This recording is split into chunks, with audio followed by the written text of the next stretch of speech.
Bonjour à tous et bienvenue à cette nouvelle capsule portant sur les couleurs, les teintes et les tons. Donc, parlons d'abord avant tout des couleurs. Sachez que la couleur est l'impression que fait sur l'œil la lumière diffusée par les objets. On peut retrouver trois types de couleurs. Nous avons les couleurs primaires. Dans les couleurs primaires, nous avons le bleu cyan, le rouge magenta et le jaune primaire. Ce sont là des couleurs qui ne peuvent pas être produites par d'autres couleurs. Ce sont donc la raison pourquoi on les appelle les couleurs primaires. C'est aussi ces trois couleurs de base qui vont vous permettre de créer la majorité des autres couleurs. Par exemple, on retrouve les couleurs secondaires. Donc, dans les couleurs secondaires, on va avoir le violet, le vert et l'orange, qui sont, dans les faits, la combinaison de deux couleurs primaires. Et évidemment, on peut poursuivre avec les couleurs tertiaires, qui peuvent être un mélange de couleurs primaires et secondaires. Ces éléments peuvent être visuellement établis sur ce qu'on appelle un cercle chromatique. Donc, sur un cercle chromatique, on voit vraiment l'ensemble des couleurs au niveau primaire, bien sûr, secondaire, mais aussi tertiaire. Et on voit aussi les différents dégradés de ces couleurs-là. C'est d'ailleurs un des sujets qu'on va voir aujourd'hui au niveau des couleurs. Mais le cercle chromatique, c'est quelque chose de très utile en art. Les teintes. On dit d'une teinte qu'elle est soit chaude ou froide.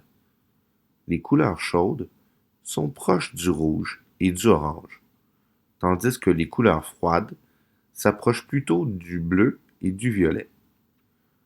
On peut aussi identifier une teinte selon la couleur dominante d'une œuvre. Par exemple, on va dire que la toile a une teinte rougeâtre car sa couleur dominante est le rouge. Voici deux exemples. Donc, on a une toile avec couleur chaude de Van Gogh et on a une toile avec couleur froide de Marc-Aurèle Fortin, qui est un peintre québécois. On voit vraiment la différence au niveau des couleurs chaudes, beaucoup d'orange, d'orangé, de rouge, et ça dans plusieurs tons. Et c'est l'inverse au niveau des couleurs froides, beaucoup plus dans le bleu, le violet, les couleurs beaucoup plus sombres aussi. Les tons maintenant. Il y a plusieurs types de tons. On va parler des tons en gris initialement. Les valeurs de tons sont d'abord et avant tout un concept lié à la couleur grise et ses interactions avec la lumière.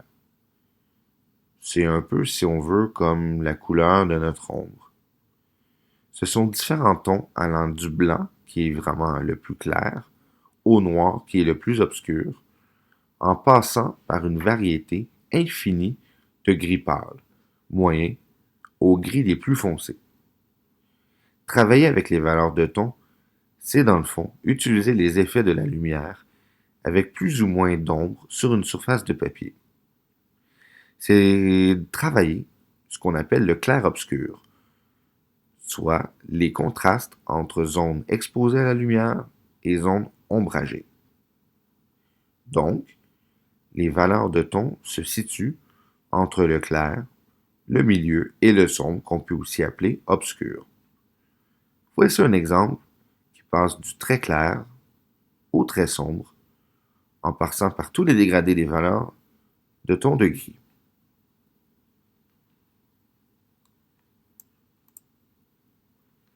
Les tons, mais cette fois-ci en couleur. Les tons clairs et les tons obscurs peuvent aussi être obtenus avec le mélange des couleurs. Certaines couleurs sont très pâles, comme le jaune, et d'autres très foncées, tel le violet. Par exemple, on peut voir un peu cet effet lorsque l'on photocopie un document couleur et celui-ci va être en noir et blanc. Nous pouvons alors observer la conversion des couleurs en valeurs de gris. Il est donc aussi possible de parler de valeurs claires et obscures pour la couleur. Mais nous utiliserons plus fréquemment le terme ton clair, c'est-à-dire les couleurs pâles, les couleurs plus de lumière, ou sinon on va utiliser le terme ton obscur. Donc, on va parler ici de couleurs foncées et des couleurs qui vont vous permettre de créer de l'ombre. On a ici un exemple de dégradé de valeur de ton de couleur. Ici, on a des couleurs chaudes. Donc, on passe du jaune très clair au violet beaucoup plus rosé et un peu plus foncé. Voici maintenant deux exemples d'utilisation de couleurs, teintes et tons en dessin.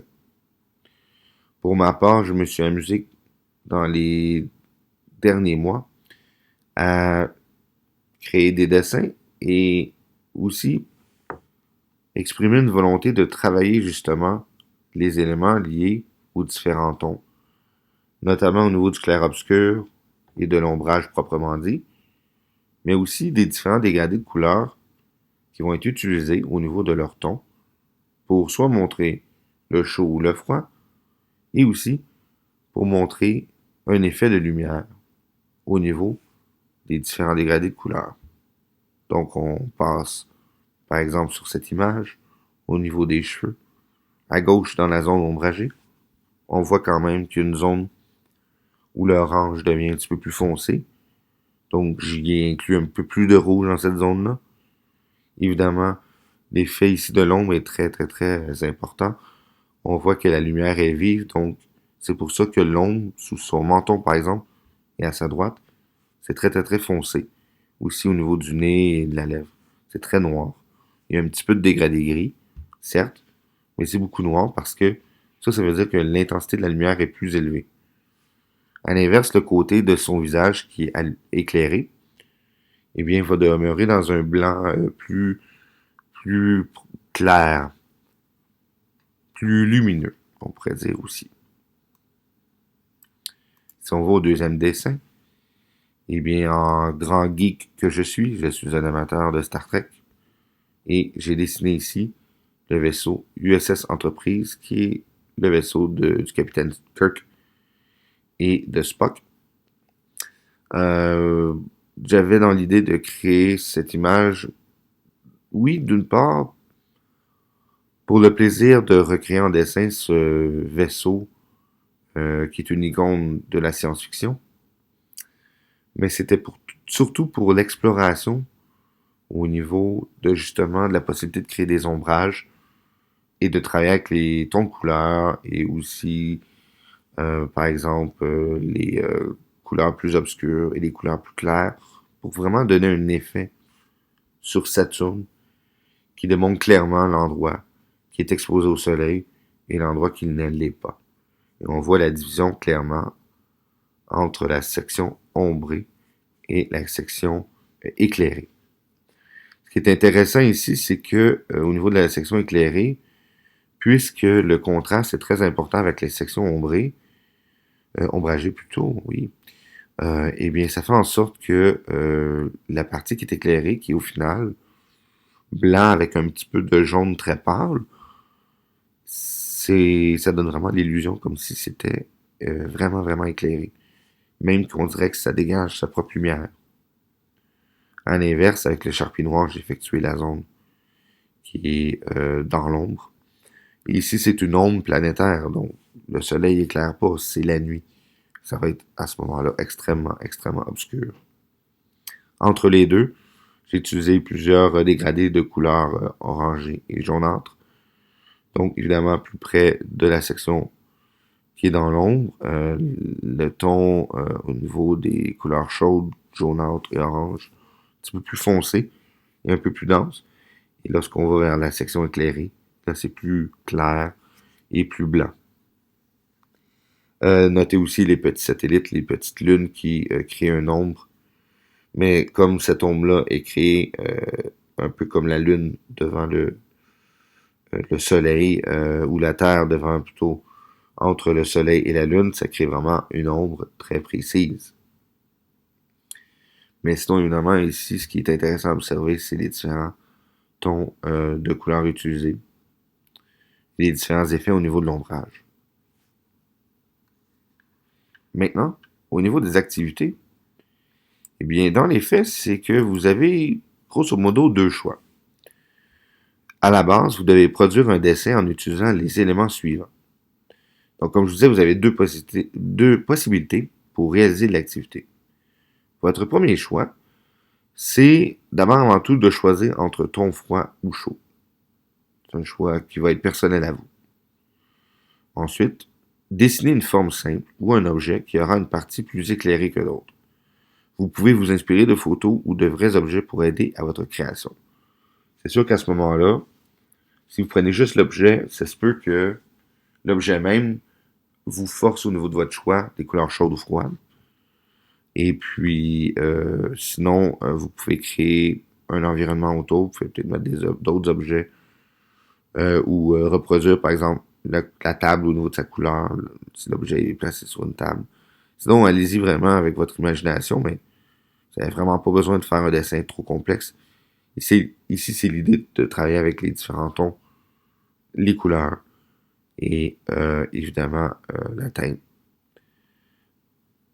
Si vous avez effectué cette étape, vous allez donc colorier cette forme ou objet en utilisant des dégradés de couleurs afin de réaliser des tons clairs et foncés de la même couleur sur le même projet. Par exemple, vous pouvez dessiner une pomme avec une face plus éclairée et une face moins éclairée.